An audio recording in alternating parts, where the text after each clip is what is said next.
Kutoka kaunti nambari 8 turejee kaunti nambari 34 ambapo upatikanaji wa vyeti vya kuzaliwa sasa umerahisishwa zaidi kupitia mfumo wa kidijitali, huku serikali ikiongeza kuwaondolea Wakenya safari ndefu kutafuta huduma hiyo. Kaunti ya Kajiado kwa sasa inaweza kupata huduma hiyo karibu na maeneo yao kupitia ofisi za machifu, huku wakionywa dhidi ya madalali wanaowafilisi pesa zao. James Karaoke. Tita, hatutaki kukaa sana. Mara ya kwanza katika taifa hili, certificate sasa inakuwa issued through digital format. Tunashukuru serikali kwa kuwezesha sisi kuweza kuissue certificate through digital format.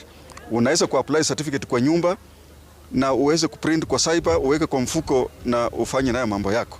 Tungeomba wakaaji wetu, aswa nitaongea kuhusu Kajiado County, ni kwamba tuache kutumia wale middlemen.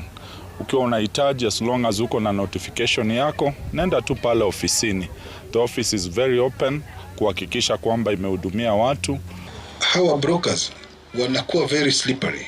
Pale kwetu kila tuking'ariza macho hatuwapati, lakini bado tunasikia kuna brokers. Hawa brokers wako wapi?